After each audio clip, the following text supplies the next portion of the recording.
Thank you so much. My name is Alana Noor, and I'm with the Lewin Group. Welcome to our webinar today, Diabetes Care Assessment, Planning and Management during COVID-19. Today's session will include a presenter-led discussion, followed up with time for questions and answers. This session will be recorded. The recording and a copy of today's slides will be available at resourcesforintegratedcare.com. There are two ways to listen to the audio for today's presentation. Audio should be streaming automatically through your computer speakers. Make sure that your computer is connected to reliable internet and that your speakers are turned up. If the computer audio option is not working for you at any time during the event, there is a dial-in option. You can access this option at any time by clicking on the black phone icon. You can see that pictured here on this slide at the bottom of the screen. And a phone number and access code will appear. If you call into the number, you can listen to the presentation through your phone.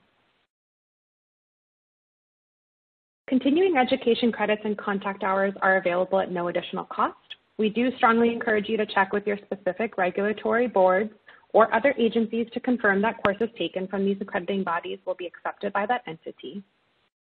You'll see here on this next slide that we've laid out the various continuing education requirements. Social workers can obtain one continuing education CEU through NASW if you complete the pretest at the beginning of the webinar and complete the post-test. Nurses can obtain one continuing education contact hour through the California Board of Registered Nursing by completing the pre and post test. And for those who are interested in continuing education, please do note the requirements for completing the post test, as well as the pretest and the post test with a passing score by 11:59 p.m. tomorrow. This webinar is supported through the Medicare-Medicaid Coordination Office at the Centers for Medicare and Medicaid Services. MMCO is helping beneficiaries dually eligible for Medicare and Medicaid have access to seamless, high-quality healthcare that includes the full range of covered services in both programs.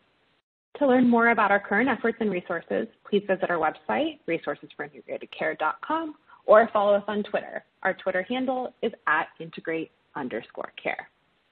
At this time, I'd like to introduce our moderator. Lola Akintobi is the Consumer and Community Engagement Consultant at Community Catalyst. She provides training and coaching services that help develop and implement effective systems of consumer and community engagement in healthcare. Lola? Thank you, Alana. Next slide, please. So I am pleased to join you today to be able to introduce our wonderful presenters. The first presenter that you will be hearing from is Dr. Vivian Chang. Dr. Vivian Chang is the primary care clinical pharmacy specialist at Bowdoin Street Health Center. She will be discussing clinical management today. Next, we will be joined by Nicole Kohler, clinical design specialist, and Katie Sheridan, case management. The two are from Gateway Health, and they will be discussing how Gateway Health has supported dually eligible individuals from a health plan perspective. Next slide, please. And then our final presenters are Dr. Vivian Nacho-Ayuk, Chief Executive Officer from Sorogi, and Ms. Fontella Young from Sorogi. Together, the two will be discussing self-management, and Ms. Young will be discussing her experience as a participant in Sorogi. Next slide. By the end of today's webinar, we are hoping that you will come away with the following learning objectives. The first is describe the disproportionate impact of COVID-19 on dually eligible individuals with diabetes, particularly those from communities of color. Identify approaches to providing both clinical management and self-management education and support while adhering to physical distancing protocols. Recognize barriers to telehealth for some members and identify ways to successfully overcome them. And finally, name strategies for effectively connecting members to resources and supports, including food, medications, and supplies during COVID-19. Next slide, please. So today's webinar, we will have the following parts. We will start today's webinar off with a poll that will begin briefly.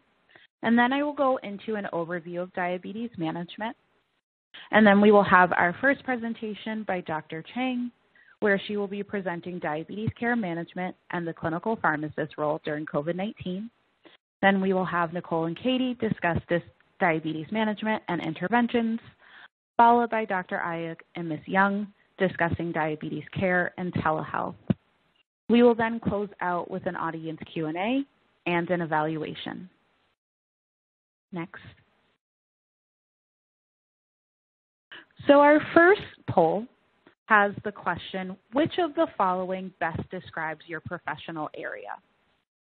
You have the options of health plan case manager or care coordinator, health plan customer service, health plan administration and management, medicine, nursing, physician assistant, other provider, pharmacy, social work, advocacy.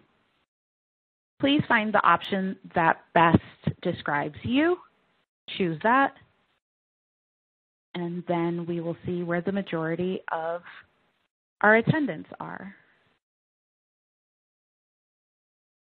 So we'll give that a few more seconds.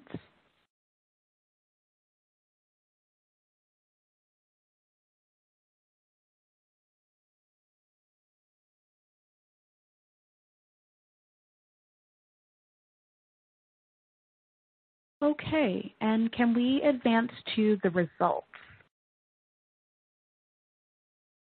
Great, thank you very much. So the majority of you at roughly half, 48.2%, are health plan case managers and care coordinators, followed by health plan administration and management.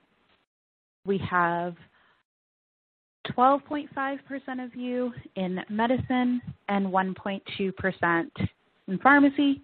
14% of you are social workers and 8% of you are doing advocacy work.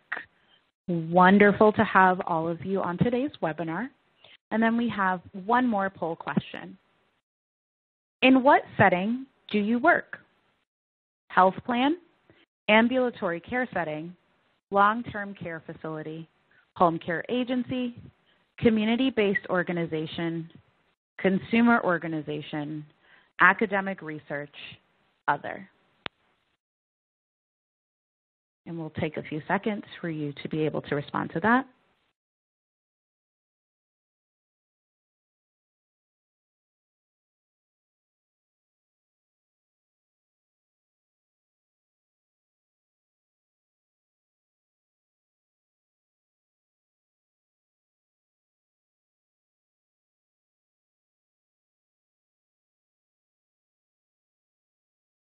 All right, and can we advance to the results? Thank you. 66% of you work in health plans, 15.8% are in community-based organization, 11.5% are in other, and the last few percentages are in ambulatory care settings, long-term care facilities, and home care agencies. As you all can see, we have a wide breadth of professionals on today's webinar. It is a pleasure to host all of you. And so now we'll go into an overview of diabetes management. So because all of you are from different fields and have different levels of experiences with dually eligible individuals, with diabetes management, with health plans, it's important for us to start at the same place in understanding dually eligible individuals with diabetes. When we look at the dually eligible population, we see that 23% of those ages 21 to 64 and 25% of those 65 plus have a diabetes diagnosis. For dually eligible individuals, there is a disproportionate impact by COVID-19, where case rates are 2.6 times higher than Medicare-only recipients. Diabetes rates for people of color, ages 18 plus, are up to 3 times higher than their white counterparts. Diabetes management is important because uncontrolled diabetes can lead to poor health outcomes, such as cardiovascular disease, nerve damage, and damage to various organs. Uncontrolled diabetes is also associated with poorer COVID-19 outcomes. Next slide. And so in today's webinar, we will be discussing the importance of diabetes management. And to put it into context, when blood sugar is elevated and that persists, nerves, blood vessels, and other organs can be damaged. Controlling blood sugar requires both diet and exercise and may require oral or injectable medications such as insulin. People with diabetes need to control their blood pressure and cholesterol in order to be able to reduce their cardiovascular risk, resulting in such things as heart disease or stroke. And finally, the hemoglobin A1C blood test is the best measure of blood sugar control over the last 3 months. It should be monitored at least 2 times a year. So without further ado, I will pass it to our first presenter, Dr. Vivian Chang, who is the primary care clinical pharmacy specialist, and she will be discussing diabetes care management and the clinical pharmacist role during COVID-19. Dr. Chang. Thank you so much, Lola. Good afternoon, everyone. Next slide, please. So the Bowdoin Street Health Center was founded by community residents in 1972 and is located in Dorchester, Massachusetts, which is Boston's largest and most diverse neighborhood. We are licensed under the broader Beth Israel Deaconess Medical Center system, and we are also a member of the Beth Israel Lahey Health Performance Network, which is a clinically integrated network focused on population health and providing value-based, cost-effective care. We are very proud to serve all patients regardless of insurance or immigration status, and we have a diverse staff who speak many languages such as Spanish, Portuguese, Haitian Creole, and Cape Verdean Creole. And some of our services that we provide include, but are not limited to, adult and family medicine, mental health, pediatrics, and community health programs. Next slide, please.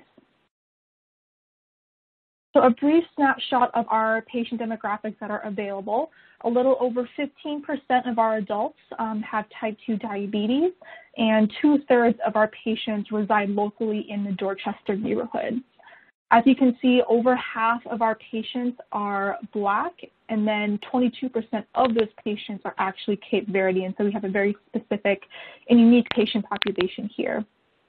Additionally, the vast majority of our patients are adults over 18 years of age, and we have about 15% of our patients who are 65 years and older.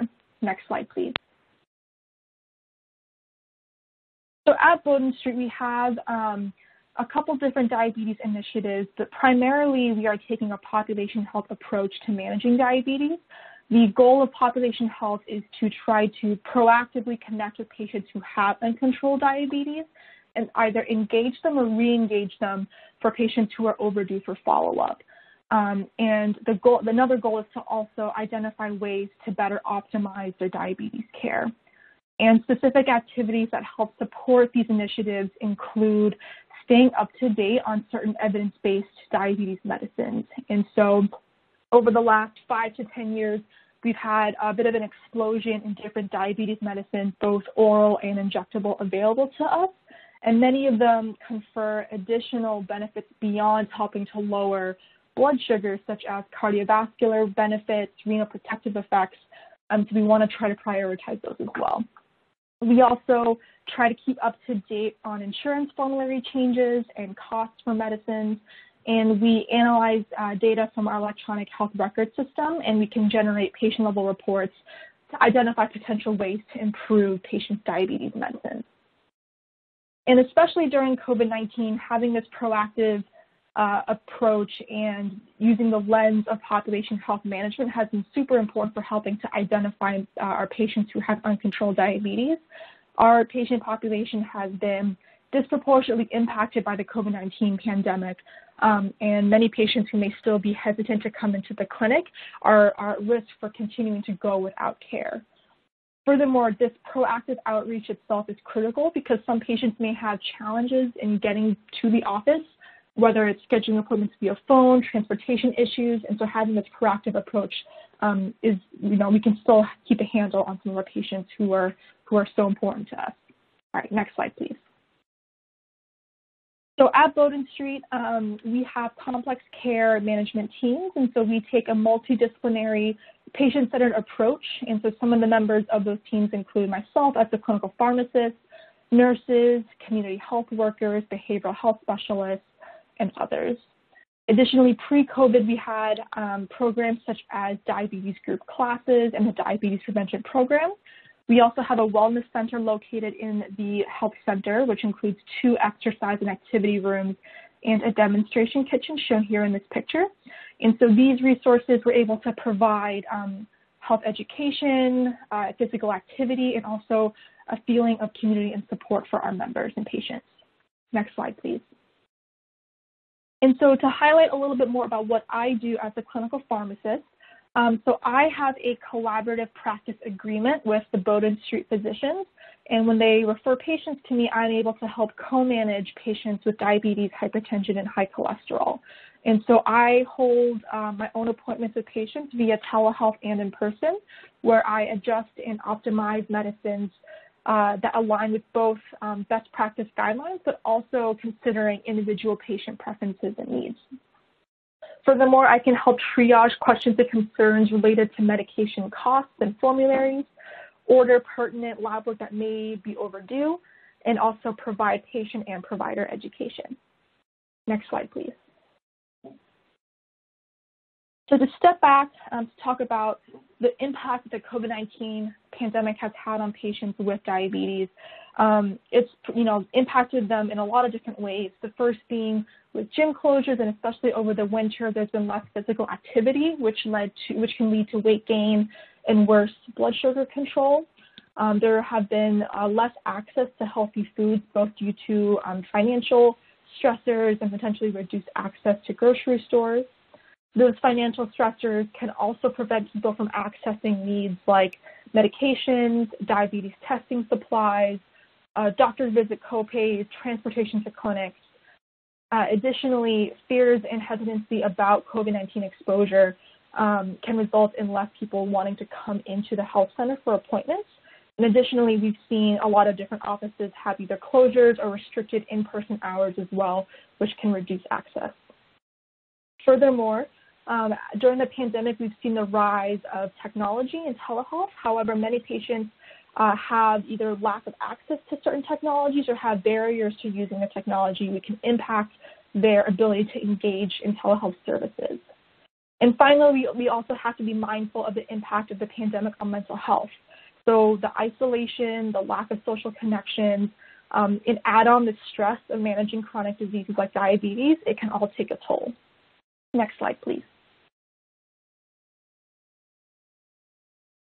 So at Bowdoin Street, for some supports for people who have diabetes, first is conducting visits through telehealth. We primarily conduct most of our telehealth via phone at this time, but we are rolling out virtual platforms to engage in video visits. We also perform telemonitoring of home blood sugars and blood pressures, and right now this is just having patients either check their sugars or blood pressures on the phone while in the telehealth appointment, or having them go through their machines to report back numbers. Additionally, we've been providing free blood pressure machines for patients with uncontrolled hypertension who may not be able to afford one on their own. And then to work around following up on lab appointments for blood work, we've been scheduling patients for lab slots instead of having walk up to follow social distancing recommendations. Furthermore, we have weekly exercise classes via Zoom, and so we have HIIT training classes, Zumba, and cardio blasts to help provide members and patients some structured activity. In the fall, we also hosted a virtual wellness fair called Healthy at Home, where we cover topics such as better understanding the COVID-19 pandemic, better understanding how to check their sugars and blood pressures at home, and some nutrition tips and tricks. At Bowdoin Street, we are also very fortunate to have a community health worker who specializes in nutrition and food access. And so she helps connect our members to SNAP benefits, our Fresh Truck, and enrolling patients in medically tailored meal delivery programs if they're eligible. Next slide, please. And so next, I wanted to spend some time talking about considerations for the clinical management of diabetes that I think are particularly important. And so first, as a background as a pharmacist, my specialty area is in medication. And per the 2021 American Diabetes Association guidelines, we should be prioritizing medicines that confer those additional benefits that I mentioned earlier, the cardiovascular and renal protective effects. Those should be prioritized first because they provide those additional benefits beyond just lowering sugar. Additionally, we also have to consider patient-specific factors. And so looking at patients' past medical history, for example, if someone has chronic kidney disease or a history of a heart attack, that may push me to use a certain medication over the other. I also have to think about dexterity for patients' ability to check their sugar or administer insulin. If they have visual impairment or have really bad arthritis, that may impact my recommendations for how frequently they should test their sugars or if you can even use insulin at all. And then finally, we also have to take into consideration the patient's preferred language, literacy, and health literacy levels. For example, patients who have low literacy and health literacy, using patient handouts with written information may not be as valuable for them. Next, this may seem obvious, but I think it is so important to ask questions and confirm understanding rather than make assumptions. And so if you are able, it's important to double check refill histories to confirm if perhaps medication non-adherence is an issue. We also want to ask open-ended questions and avoid leading questions. And so asking questions like, in the last 2 to 3 weeks, how many times did you maybe forget to take your medicine? You know, it forces the patient to give us a number. And avoid leading questions such as, you don't forget to take your medicine, do you? Which sets up the patient for the desired answer, not necessarily the truthful answer. And finally, it's so important to use teach-back technique to verify patient comprehension. There have been many instances where I teach patients how to use a glucometer or an injectable medication, and once I put the device in their hands, they don't know where to start. We also need to have shared decision-making discussions with patients when we're setting their goals and choosing medications. You know, I may think that a certain medicine that's an injection is the best medicine for a patient, but if they are adamant and refuse injections, then we have to shift and pivot. And finally, it's extra important, especially during the COVID-19 pandemic, to be flexible and empathetic. Remember, we have to treat the patient. We are not treating the A1C. We are not treating the blood pressure. We are treating the patient as a whole. Next question, please. Next slide, please. And then finally, a couple considerations for patients who may be blind or visually impaired or deaf or hard of hearing. This may require some more creative workarounds, such as getting permission to work with a family member or visiting nurse to track home blood sugar and blood pressure readings. I think at this point it's also important to simplify medication regimens and use medicines with a lower risk for causing hypoglycemia. And then we can also be a little bit more creative with our glucose monitors as well. There are monitors that can verbally read out the sugar reading for those who may be who have visual impairment. And then if possible, you can also consider using continuous glucose monitors to reduce need for frequent finger sticks. However, insurance coverage can be tricky for continuous glucose monitors, and they can also present as a technological difficulty for certain patients as well. Next slide, please. So I wanted to next highlight a couple cases from Bowdoin Street. So first is Mr. M. He is a 56-year-old Indian male, and his last A1C was 10.3% back in February. And he also has a strong personal and family history of cardiovascular disease. And due to these comorbidities, he was fearful about going back into the office, due to the risk for coronavirus exposure. But we were able to re-engage Mr. M via telehealth follow-up, and we actually learned that he was only checking his sugars when he felt unwell. He wasn't checking them every day or necessarily even every week. And then there was also some sporadic medication adherence because the medicine brand he was prescribed for his diabetes, it wasn't covered by his insurance, and so it was extremely expensive. So he was only picking it up occasionally. But through these frequent telehealth check-ins, we were able to provide education on the importance of checking his sugars daily, importance of improving his diet and adding in more exercise. And we also adjusted his medication to a formulary agent from his insurance to help improve adherence. And after all of that, we actually were able to improve his sugar control. His A1C improved by about 2 percentage points as of March 2021. Next slide, please. And next, and our final case example is Mrs. B. She is a 65-year-old Cape Verdean woman who lives by herself about an hour away from the clinic, so it can be difficult for her to travel to doctor's visits. Her last A1C was around 10.9% in July of 2020, and she cannot read or speak English, and she also had a lot of difficulty checking her sugars. First, she had difficulty using the device, and she also didn't quite understand what the numbers meant when she did check her sugars. She also struggled with taking her medications as prescribed. Using the injection medicine that she was prescribed, it was a daily injection where she had to select the dose, and she just also didn't like doing injections every single day, which led to some missed doses. And so we engaged Mrs. B through both telehealth and in-person visits using an interpreter. We were also able to connect with her daughter with the patient's permission, who was able to help provide a little bit more support in helping her mom stay on top of taking her medications daily and check and understand her sugar readings. We also were able to enroll this patient in our medication adherence packaging service, which is a monthly delivery of weekly adherence packages to help simplify her regimen a bit. And we also switched her from a daily injection to a once-weekly injection, where the device was much easier to use. She didn't have to select a dose, and it was only once a week. And so with all of that, we were able to improve her fasting blood sugars down to around 140 milligrams per deciliter, which is about an estimated ANC of around 6.5%. So we are very pleased with her progress. Next slide, please. And so moving forward, as we hopefully transition into a post-pandemic world, some of our plans for diabetes care management include reinstituting in-person diabetes group classes and nutrition classes. We will continue to offer telehealth options because telehealth looks like, it's here to stay. It's becoming more popular and integrated. And this can be very convenient for a lot of our patients who maybe have transportation difficulties to get to their office. We can continue to follow up on their blood sugars and blood pressures from afar. We're also very excited in that there are plans to build an on-site clinic pharmacy on the first floor, which will hopefully make it easier for a lot of our patients to get their medicines, because currently our clinic is located in a bit of a pharmacy desert. And that, I believe, is the end of my presentation. And so now I will pass it on to Nicole and Katie from Gateway Health, who will present on diabetes management interventions during COVID-19. Thank you, Vivian. Good afternoon, everyone. I'm Nicole Kohler. I will be speaking first, and then I'll be kicking it off to Katie Sheridan. Next slide, please. Before diving in a little bit, just to provide a little background about Gateway Health.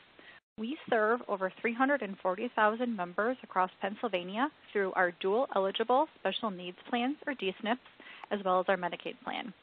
We are headquartered in Pittsburgh, Pennsylvania, with over 1,500 associates that support our mission to care for the whole person in all communities where the need is greatest. Next slide, please. As many of you are aware, managing and treating diabetes requires a multidisciplinary care team, and we here at Gateway feel no different. So we have a diabetes work group that strategizes the interventions and initiatives to improve the access, address disparities, and covers the overall spectrum of diabetes care, and including barriers of social determinants of health.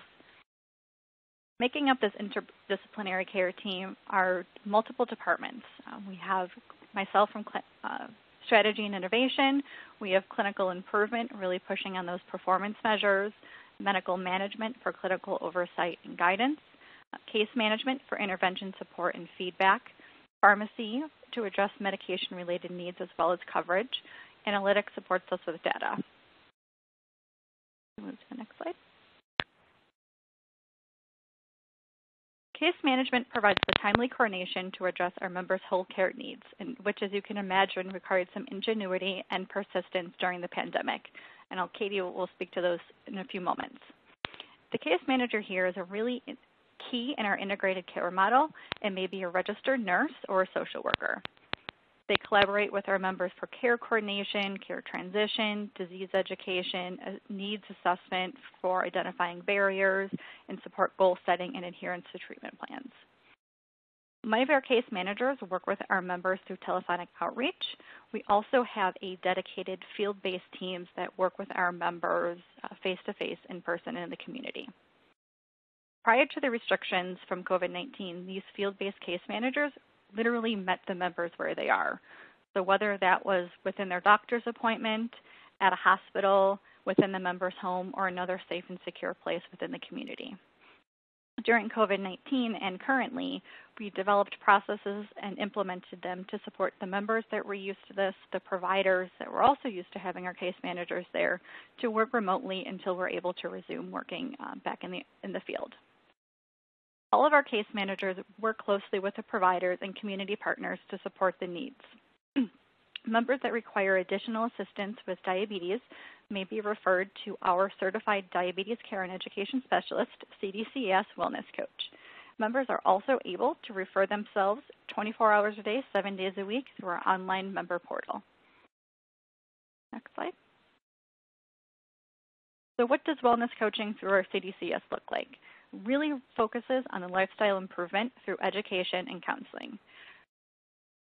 She uses assessments and clinical judgment to set realistic goals with the member. Diabetes self-care behaviors, healthy eating, physical activity, self-monitoring, problem solving, risk reduction, healthy coping are really at the forefront of the conversations and are incorporated to all of the coaching sessions to help members achieve their goals. And members with diabetes are at various points of their diabetes journey. So engagement with our CDCS really reflects that. Some interactions are short, which may be completed in a single session. Others require multiple sessions over several months. Our CDCS may also screen for diabetes distress to uncover any distress that is caused by the burden of having diabetes or the day in and day out care for managing diabetes. There is a link with more information on the Diabetes Distress Screener in the resources section at the end of the presentation. Slide. As with every aspect of our lives, the public health emergency really necessitated our adjusting. So early on in the pandemic, we had work groups that were really created to focus on COVID-19, promoting the outreach and education on CDC guidelines. As the vaccines became available and were rolling out, a vaccine work group was created to really ensure we were strategic in our approach to get as many members vaccinated as possible. This work group worked to develop content that was available telephonically, written, or even online so we can engage our members and educate them on the vaccine. We also really worked to partner with our providers, community partners, and other key stakeholders within the community to align on vaccination events to then get our members scheduled and ultimately vaccinated. Early on and periodically throughout the beginning of the pandemic, we made some proactive call campaigns to our high-risk members, really informing them of the risks of contracting COVID-19, as well as encouraging adherence to the CDC guidelines. In addition to our dedicated COVID-19 work groups, the diabetes work group that we have incorporated discussions to work through barriers that members were facing, specifically around access to testing as well as medical appointments as a result of closures. Members who are having a difficult time getting an A1C test or a screening test for nephropathy to test for impaired kidney function were mailed at-home test kits. Within these kits, there were instructions of how to complete the test as well as directions of how to return the completed test for processing. The results were then shared with the member's primary care provider that we had on file for any necessary follow-up. And as you can imagine, as we started to work remotely, we had to engage our members a little bit differently as well. So one of our community engagement teams that really works with our practices to schedule appointments for members that are overdue for any type of appointment or test had to be adapted their workflow. One thing they found is offices were operating differently or short-staffed, so they worked in collaboration with some provider practices to develop workflows that are allowing members who are not able to connect with their provider to work with us, and we were able to transfer the members to the provider for follow-up care. Another community engagement team developed virtual events that also enabled them to continue their work just a little bit differently. And now I'll turn it over to Katie. Thank you, Nicole. It is important for our case managers to stay engaged with our members during this difficult time. They were tasked to complete outreach calls to identify any barriers that our members may have been experiencing during the COVID-19 pandemic. During the initial lockdown phase, we were specifically targeting members that were at high risk of a COVID-19 hospitalization, including our members that have diabetes.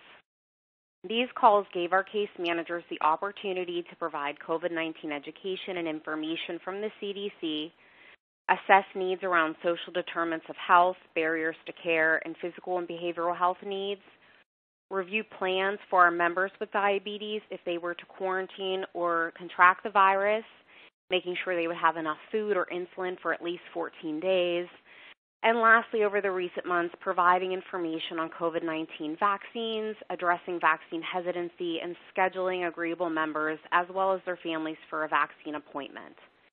During our outreach calls, the case managers discussed and identified several barriers to care, and most important to note that COVID-19 was its own separate barrier to navigate that presented new challenges to overcome. Specific to this presentation, I will discuss the concerns, potential impact, and interventions with each barrier for our members who have diabetes. The potential concerns is much the same with each barrier. We wanted to avoid unstable blood sugars that could result in an inpatient hospitalization and a decline in a member's overall health and well-being. Next slide, please. Transportation was a common barrier. Members were scared to use shared rides or be exposed by a driver. Members were social distancing from families who normally provided transportation for them, or transportation options were just limited. We wanted to ensure our members' needs were being met, that they were attending their doctor's appointments, had enough medications, and had adequate food supplies, and had transportation options to obtain a COVID-19 vaccine in the more recent months. The case managers provided education on their supplemental benefit vendor. Our Medicare members qualify for an allotted amount of rides per year to medical appointments. That includes the pharmacy also. Connecting our insulin-requiring members to their supplemental benefits, which include transportation to non-medical appointments, going to the grocery store, food banks, and educating our members on the use of their medical assistance transportation options. Also educating our members on telehealth visits, home delivery options, and where and how to seek care. Next slide, please. Food access and availability has been a strain for most people during this pandemic, whether it be limited food options at the store, fear of being exposed, or loss of job and income, making it difficult for adequate nutrition.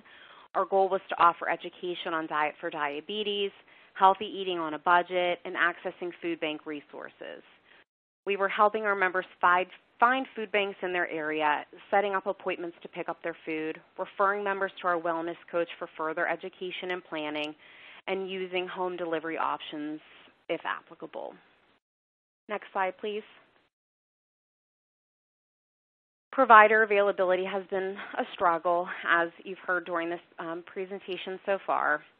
Limited office hours, limited office staff, and limited options. During the initial phases, providers were not regularly having those in-person visits to assess a member's status. Some members also lacked smartphone or computer internet access to make or access telehealth appointments, and the lab closures made getting blood work done more difficult. Case managers were providing support to our members by encouraging member, provider, and caregiver collaboration, providing education for telehealth options, either by video if the member had that capability, or by phone if there was no video option. Then the provider and member could decide the next steps if a provider felt the member needed to be seen in person. We were also assisting in arranging for SafeLink phones if a member qualified. sending members at-home hemoglobin A1C testing kits via mail, and in the more recent months, utilizing our new connection centers for technology access in the Pittsburgh and Harrisburg areas.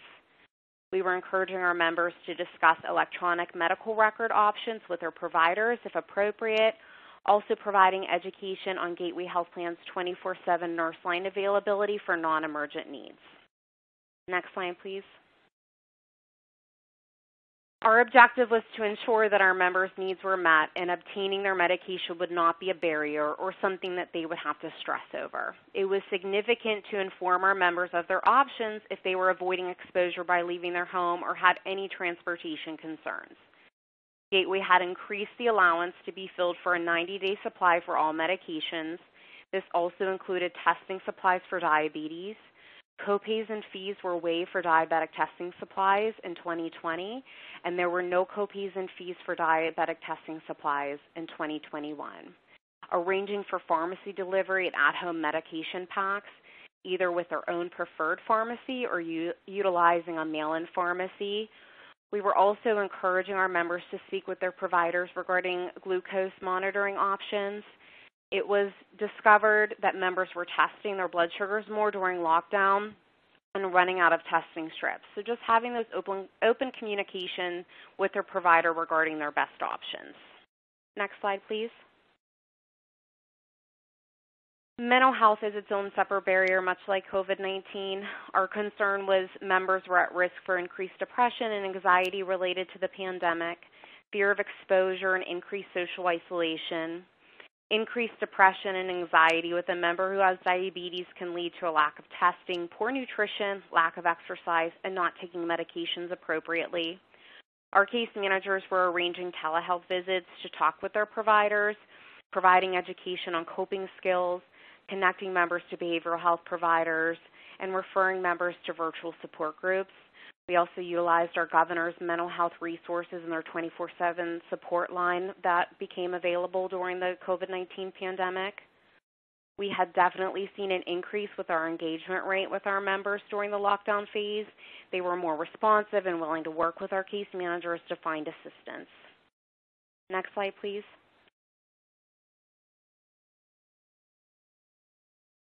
So lack of exercise. The gyms had closed down and there were limited options for members due to social distancing. The concerns that we had in regards to lack of exercise was weight gain, decrease in mobility, and at risk for developing hypertension or any diabetic complications. So our case managers were referring to at-home options and virtual classes, encouraging at-home exercise, and increased communication with their providers regarding exercise capability. Next slide, please. Okay, so please note that the names and any identifying information have been changed to be in compliance with HIPAA guidelines. This is just one example of a success story between the Gateway Health Plan case manager and one of our dually eligible members. So a member dually eligible for Medicare and Medicaid was referred to case management after a recent inpatient hospital stay for uncontrolled diabetes with osteomyelitis of her foot. She shared that her health had declined since the start of the COVID-19 pandemic. She was in fear of leaving her home until she ended up being hospitalized. An initial assessment, including conversations with the member and the Gateway case manager and her home health aide, identified needs, barriers, and possible interventions. She also identified a lack of transportation as a barrier to attending provider appointments and indicating discomfort related to frequent blood sugar testing. Next slide, please. So our case manager worked with Kendra during this case. She was able to arrange bathroom safety equipment for her, which is one of our supplemental benefits to reduce her fall risks associated with her osteomyelitis. Was able to arrange transportation, so she was able to get to her endocrinologist appointment and her follow-up surgeon appointment. The case manager also provided education around alternative glucometers, including continuous glucose monitoring to address her discomfort related to frequent testing, and a diabetic diet and other information around maintaining a healthy lifestyle at home during COVID-19. Kendra has since switched to a continuous glucose monitoring and implemented small changes in her diet including using a food log, and has reported her regular blood sugar monitoring as the normal blood sugar range. That concludes my part of the presentation. I would next like to introduce Dr. Vivian Ayuk and Fontella Young discussing diabetes care and telehealth during COVID-19.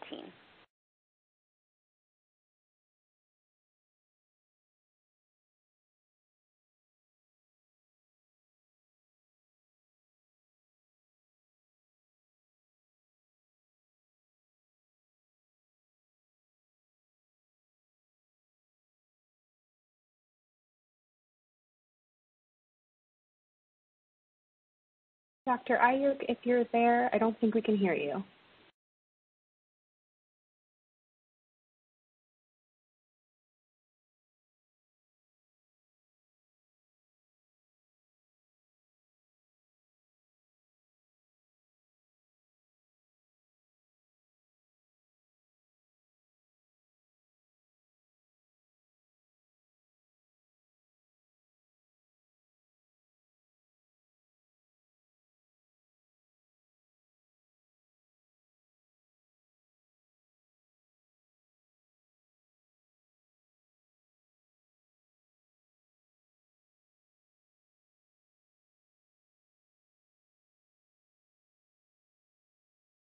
Dr. Ayuk or Ms. Young,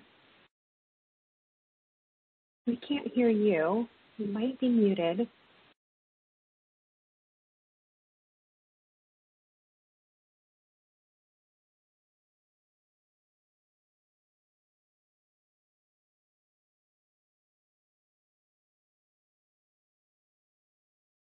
Apologies, everyone. Let's see if we can get this technical glitch worked out. You know we heard you earlier.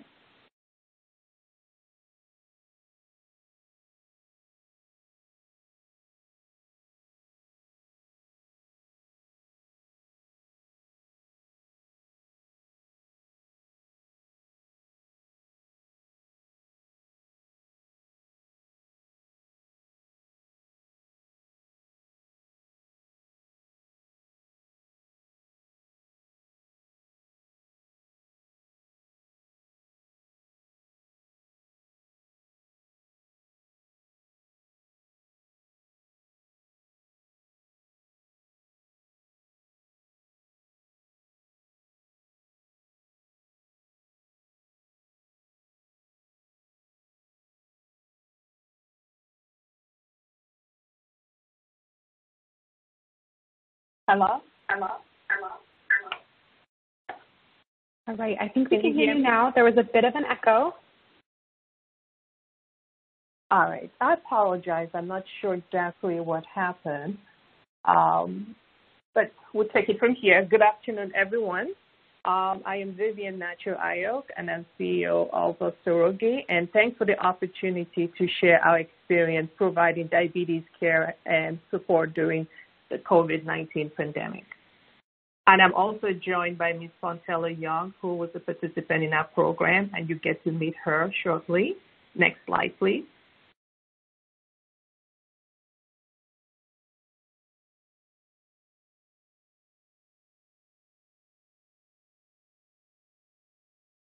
Next slide.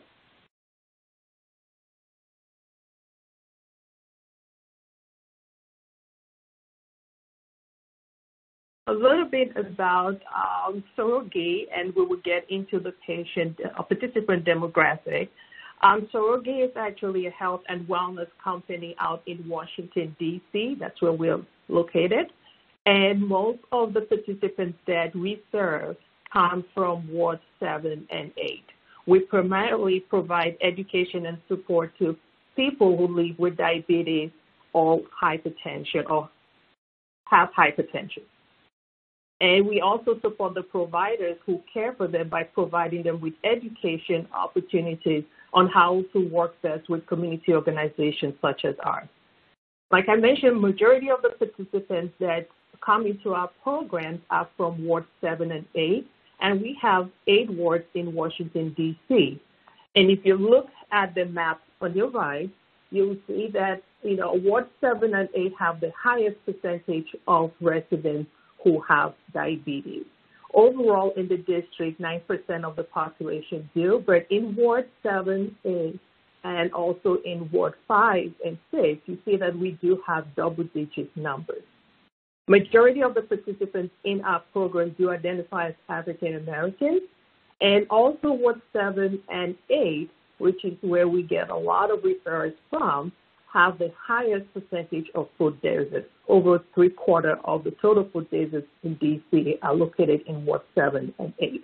And in addition to that, we also have limited education and support programs for people with diabetes. At last count, we did have about 17 total programs in the district, and only 4 of those programs are located in Ward 8 and 7, majority of them being in Ward 1 and 2. So there is a lot of disparities in the district. Next slide, please. In terms of age distribution, we have 68% of our participants fall between the age of 35 and 64, less than 6% are less than 35 years of age, 26 are over 65 years. Gender-wise, 80% of them are female, and we only have about 20% of them as male. Previously mentioned, we have majority of our participants identify as African Americans, and 24% of our total participant population are dual eligible for Medicare and Medicaid. Next slide. In terms of programs, we do have the Diabetes Self-Management Education and Support Program, which is our signature program we get the most referral for. That's the one that we get a lot of referrals from primary care providers and also specialty. In addition to that, we also provide the Diabetes Prevention Program, which is a CDC program for people with pre-diabetes, who are diagnosed with pre-diabetes. And also, in addition to that, we also have the Remote Patient Monitoring, which is a new program that we put in place to be able to have participant-generated data from their Bluetooth devices and incorporate that in the care that we provide for them. Next slide, please.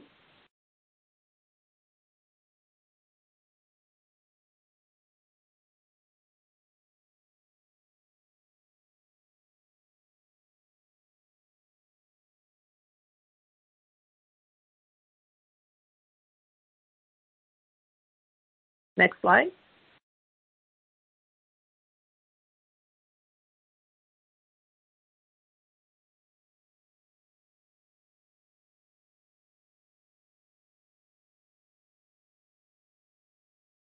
I believe we're on this slide with the diabetes care management model.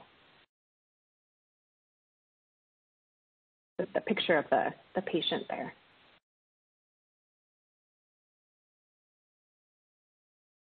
All right. In terms of diabetes care management model, the model that we use actually is a more interdisciplinary approach in how we provide care for our participants in our program. We do have a nurse, a dietitian, pharmacist, a peer support facilitator, and a certified lifestyle coach. And we do believe that this is the best approach to providing education and support for people with diabetes out in the community setting. In addition to that, members, depending on where they are and the goals that they're working on, get to pick which member of the care team they can work with to be able to achieve the goals that you're working on. We make sure that we have that shared decision process in place. We talk about all the different self-behaviors, and in particular, we make sure that goals are set together with the participant and they understand and are ready to be able to make the change, a lifestyle change that is needed to improve their overall care. But throughout the program, as we teach the group sessions or in person, we make sure that everyone is actually speaking to what they are an expert on, and the participant gets to benefit from having this interdisciplinary team, even out in the community setting. Next slide, please.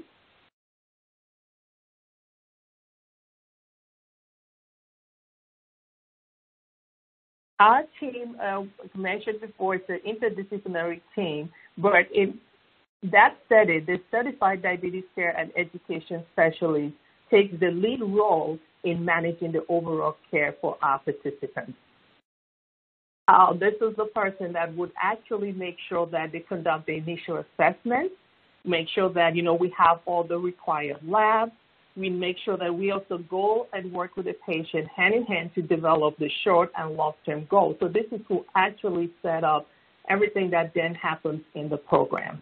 And in addition to that, we have a registered dietitian, and if the patient's immediate needs are, nutrition, figuring out how food affects your blood sugar, all of that, we do have a registered dietitian that they can have group sessions with or one-on-one, and they're able to create personalized meal plans for them.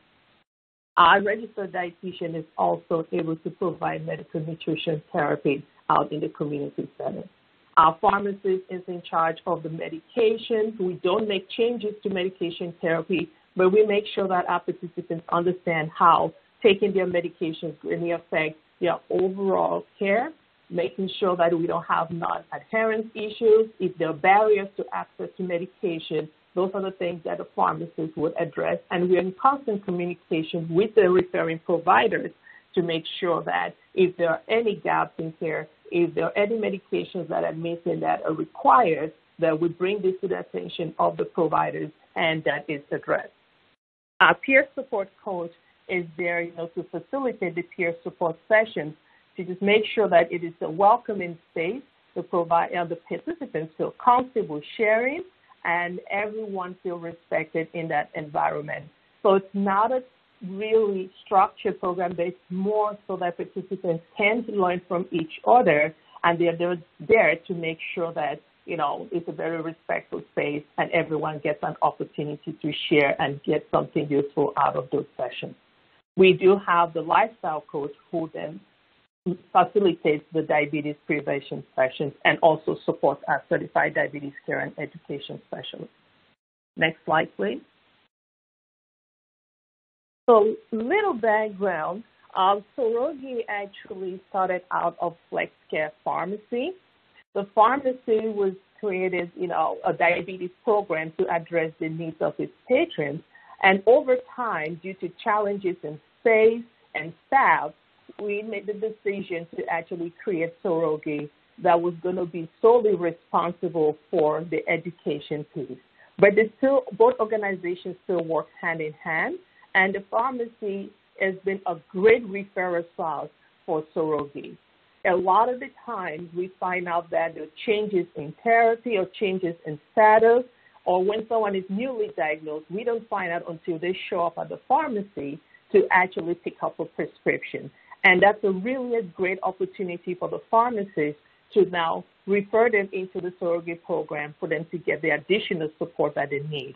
The pharmacy also fills 20% of its scripts from long-term care facilities and rehab centers. So when we have transition of care and patients are going from long-term facilities or rehab back into their homes, they are going in with a lot of insulin that was being managed perfectly when they were in the rehab setting, but when they're going home, we want to make sure that they're going to be able to safely administer insulin, to safely check their blood sugar at home, that they do understand when to call their doctor or their education specialist for additional support. So when we fill those prescriptions at the pharmacy then makes sure that there is a follow-up happening 72 hours to checking in and making sure that family members and the patient themselves know that they do have additional support and they can self-enroll in these programs as well. And when the participants are in our program, during our sessions with them, we sometimes find out that they're having difficulties accessing medication, and that's when they get sent back to the pharmacy again. We check on formulary, making sure if it's a prior authorization issue, we do handle that and making sure that they have access to the medications that they need. So Sorogi and FlexCare really work well together, not just for the referral, but also addressing needs that are identified. Next slide, please. Now, during COVID-19, we had some unique challenges at Sorogi. We had really prided ourselves that we had an in-person program where, we really value that connection that we've created with our participants. They're able to come in, we're able to provide that face-to-face interaction and a lot of opportunities for teach back. We found out that a lot of times we give instructions, people think they know how to do it, but if they don't take the opportunity to show you so you can correct any mistakes, they go home and they're still confused, especially how to check your blood pressure or how to check your blood glucose or even how to administer insulin or other injectables. So it was really a great opportunity that we have, and we really value that in-person connection. But with COVID-19 and that being done, there was a lot of fear about how to keep participants engaged during a virtual session. We were also worried about the fact that other programs also were being discontinued. There were a lot of programs that have closed down. And if we also shut down our program, then we were really limiting access to education and support. And a lot of frustration on our end, communicating with healthcare providers. There were offices that were closed, and most of them were working remotely.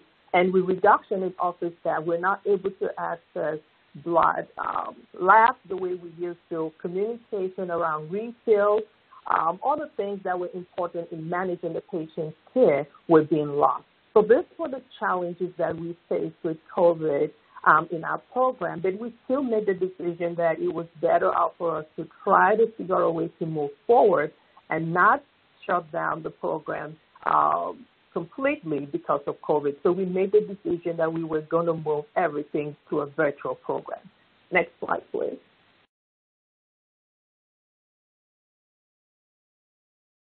Given the challenges that we're already facing in the community, we did not think that shutting down our program was a wise decision. So we had to find a way to move forward. And to do that, we had to adopt telehealth. And we made sure that our diabetes prevention program, the diabetes self-management and support, including all the activities that support those programs, were all available to our participants now through a virtual platform. And we talk about activities like how to check your blood glucose, so that we could do all that through our telehealth platform. We were able to do cooking demonstrations, even grocery stores. We could also do that during using our virtual platform. In addition to that, we also created our first virtual support group for our participants in our diabetes program, because there was a lot of concern around, stress. There was a lot around just dealing with the day-to-day challenges of having a chronic illness. And this has been a really big success for our program. Having this extra support for the participants has made a huge difference. Next slide, please.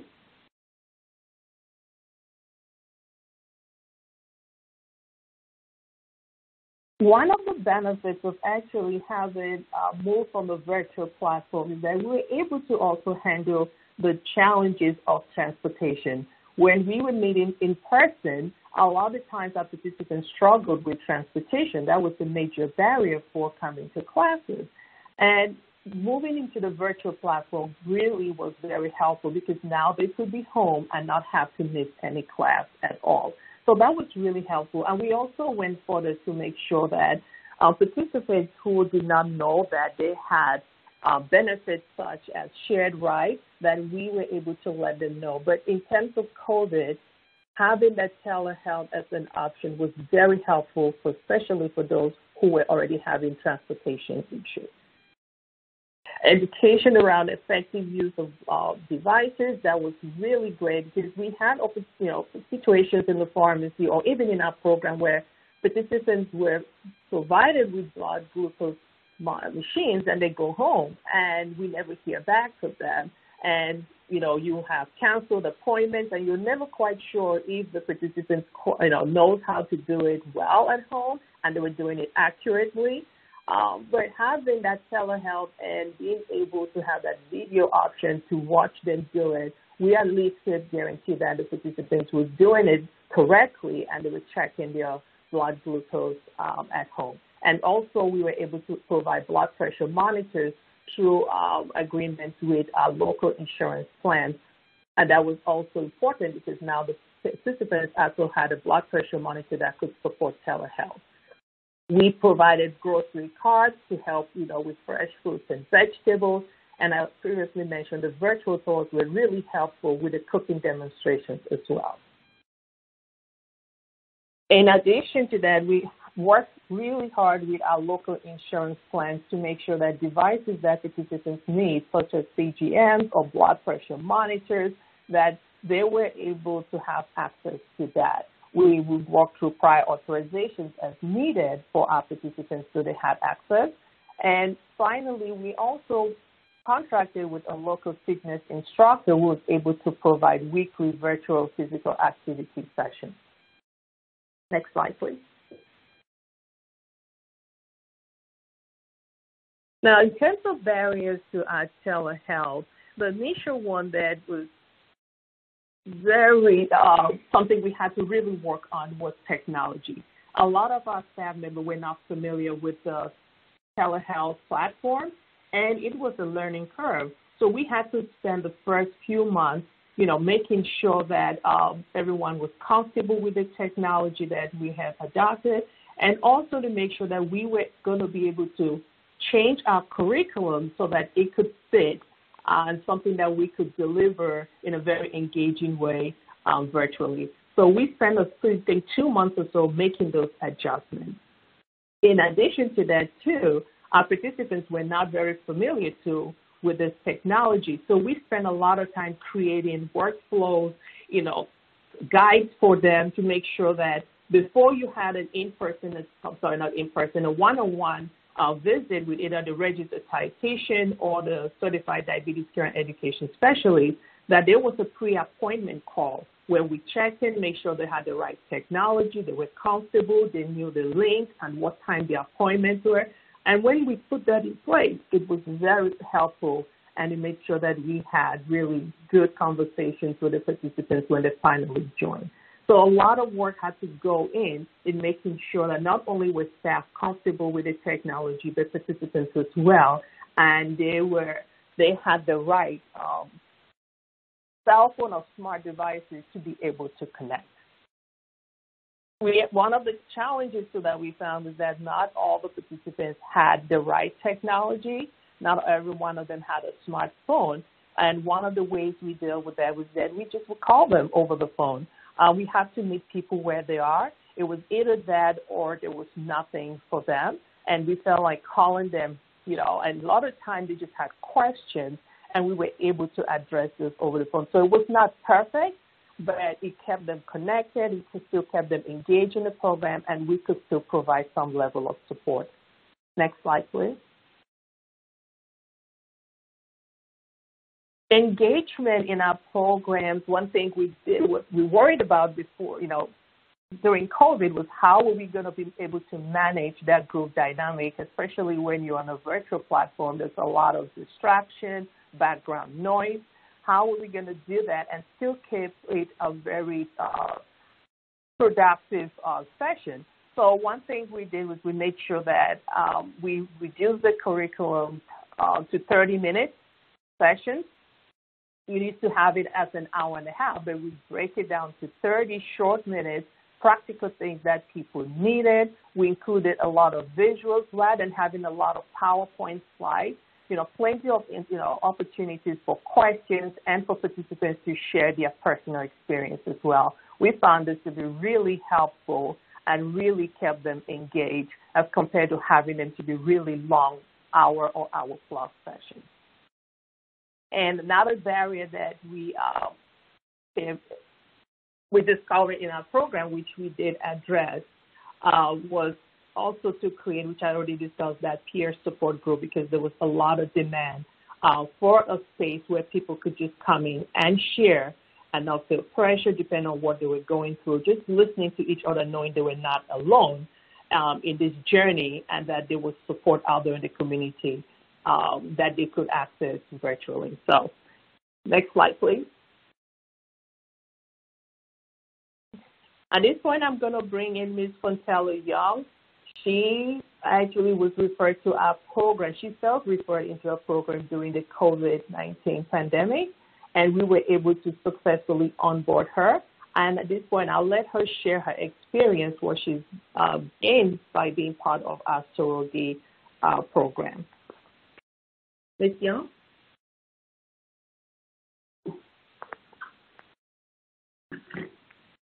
Hello, my name is Ms. Young. I got diagnosed with type 2 diabetes. I had a doctor that did a conference visit. She did not know how to shoot the pen. I didn't know anyone to talk to, or anyone that had diabetes. So after we fooled around with the pen for a little while, she didn't know how to use it and was trying to tell me how to use it.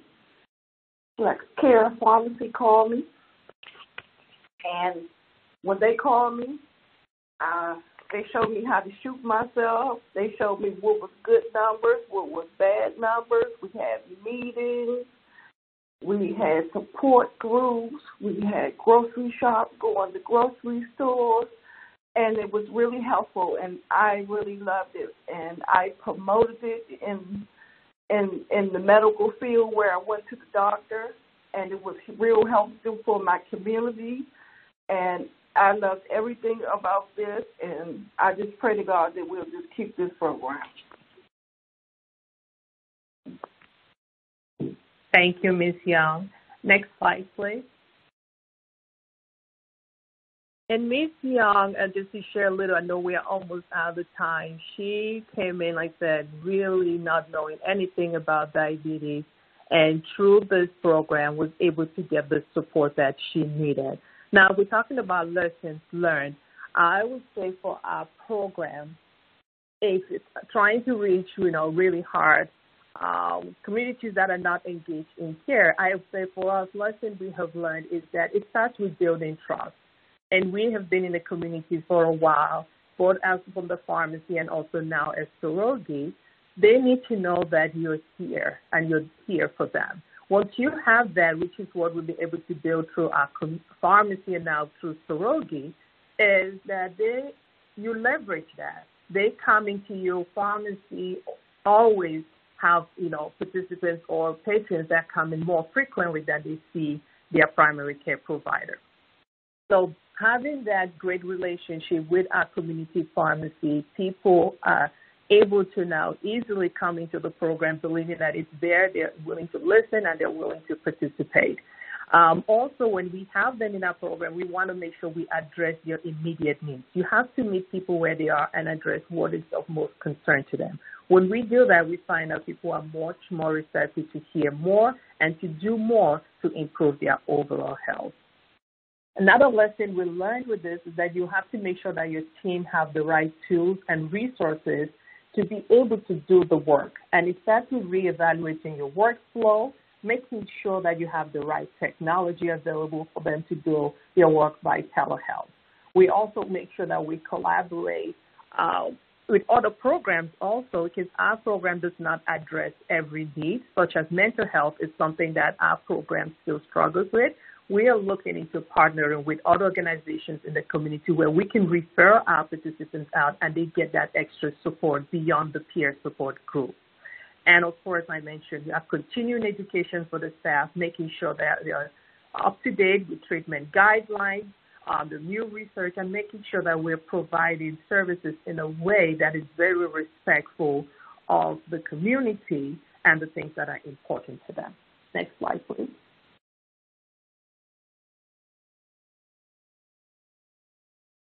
One more thing we've learned again with telehealth is that we're able to go beyond our Ward 7 and 8 residents. We're now able to see participants now in all the 8 wards in D.C.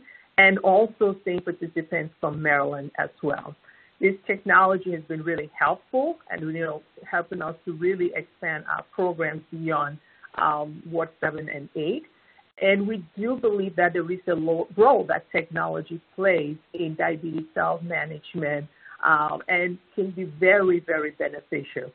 So we are looking also at how do we extend our peer support group so we don't just have females like we have right now, and opening it up as well so we have maybe a senior virtual support group or, one for, children or high schooler or, people in college. Having different platforms where people can actually come in, feel comfortable, learn from each other, and improve their overall health. We truly believe that if you're going to do telehealth, diabetes self-management, education support program, that way team-based approach is still the best way to go. Next slide, please.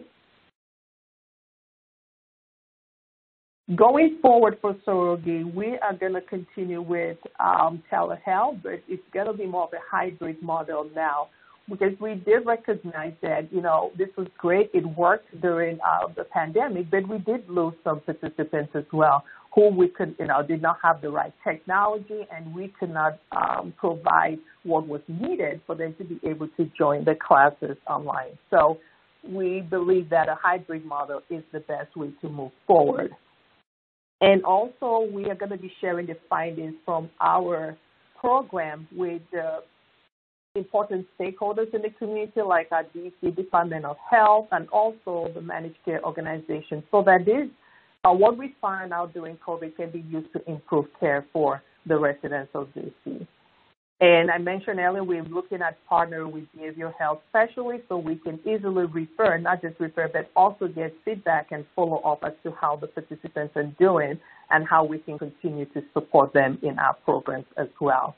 We're looking at partnerships with our libraries and our rec centers as avenues where we can continue to provide in-person education and support when everything opens up again, and also looking at piloting an in-person peer support group. Next slide. Well, thank you very much, and I really do apologize for the tech issues we were having, but I really did appreciate the opportunity to share what we're able to do during COVID, and I'll hand it back to you, Lola. Thank you, Dr. Ayak. All right, so at this time, we have some time for questions and answers. So first, just thank you so much, Vivian Chang and Nicole and Katie, Dr. Ayak, and Vivian Ayak, and Ms. Young. Thank you so much for sharing all your perspectives so far. So we've had some folks chatting in some questions already, so we'll get started with a few of those. But for anyone in the audience listening, if you have questions now that have come up and you think about them now, please do submit them using the Q&A feature on the lower left of the presentation screen. If you type your comment at the bottom and press submit to send it, we'll be looking through those questions and asking them to our speakers. So I will start with a question. Vivian Chang, I think this is for you. You'd mentioned, the mental health impacts as well as the challenges for people with diabetes who also have depression. How have you focused, what ways have you focused on supporting people with diabetes who also have depression during COVID-19? Absolutely, that's a great question. And I think for my role, I work closely with our clinic psychiatrists and our behavioral health workers. And so making sure that I try to help triage those patients and connect them with the resources they may need. Additionally, if they have depression or other mental health disorders, I definitely do take that into consideration when I'm helping to co-manage their diabetes. I may relax how quickly or how aggressive I am in trying to lower their sugars or A1C. I may, try to act almost as just a sounding board for patients who may have to express their frustrations with everything going on with the pandemic or with their lives. And maybe that day, diabetes isn't the focus of our call. And so just trying to be flexible, validate that they're going through a difficult period, and validate that, depression and diabetes are closely associated and can often cause for both to be not well controlled. So just kind of serving as that additional resource and connecting patients to our mental health providers. Thank you so much, Vivian. Ms. Young, we have some questions for you from your perspective. You mentioned that you were newly diagnosed with diabetes during COVID. What should providers and health plans know about how to support someone who's receiving a new diagnosis, especially during COVID?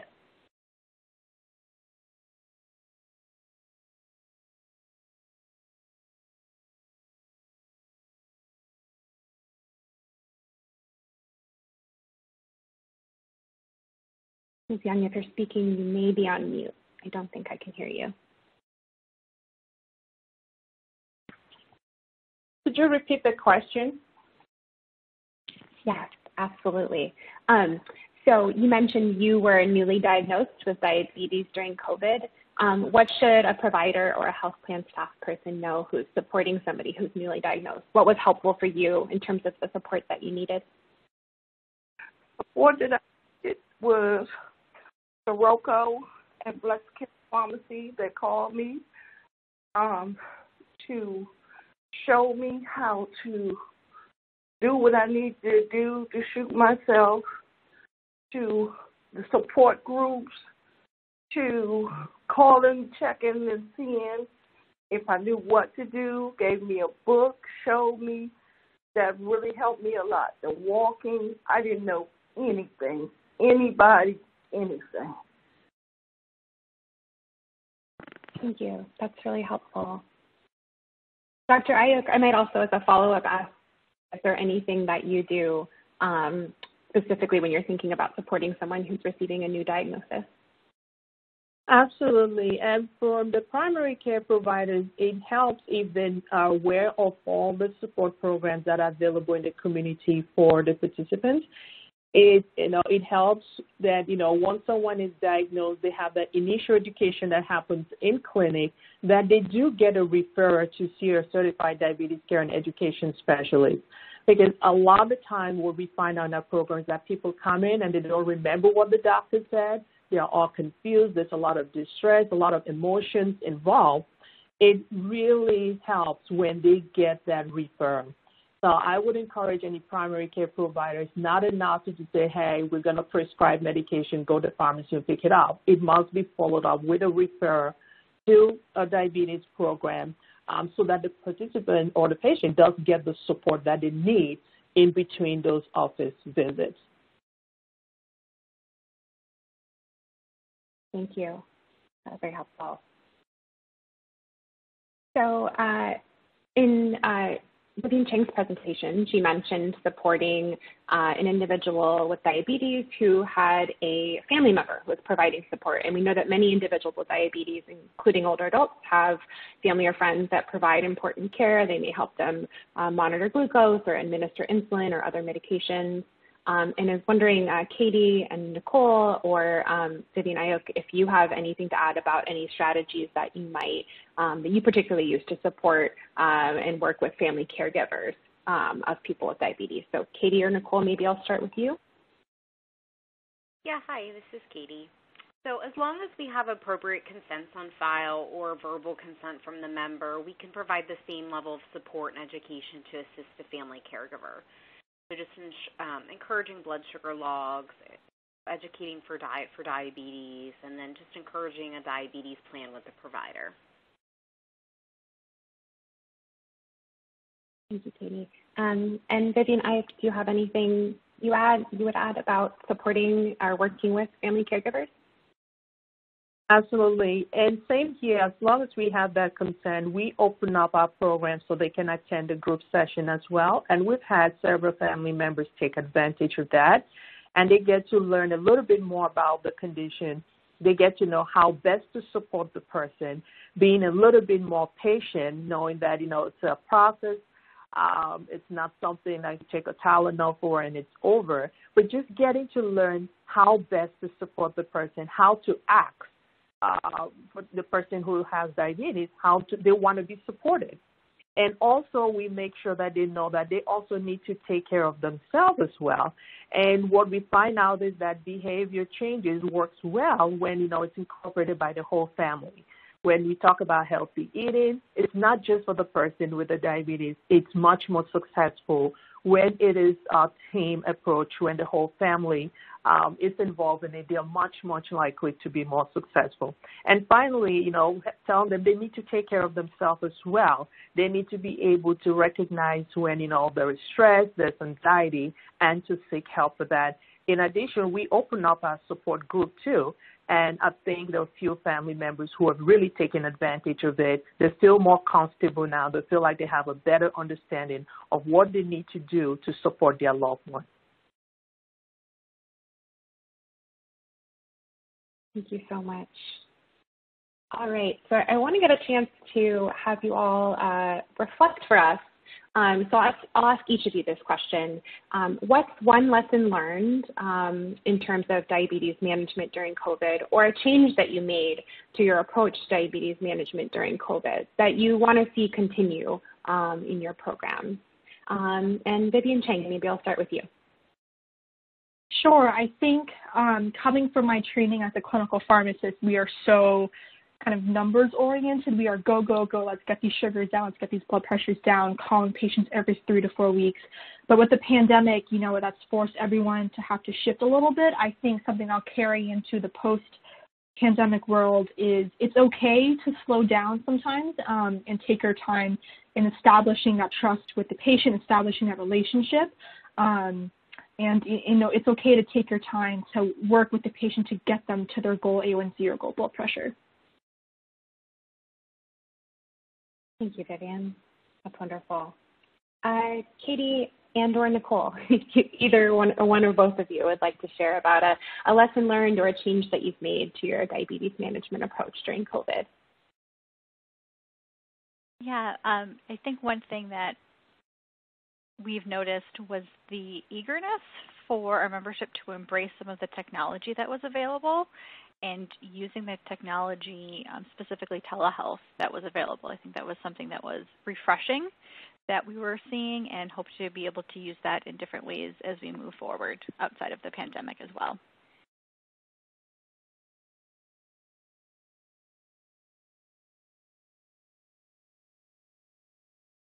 Great, thank you. Vivian, I'll also ask this one to you. What was a change or a lesson learned that you made to your diabetes management program during COVID that you'd like to continue? I would say it would be the incorporation of technology and the benefits that we've seen with it. It's been really helpful. I don't think we could still have had a program, an active program, if we had not switched to telehealth. And we also recognize that, technology is great, but it has to be the right technology at the right time for the right person.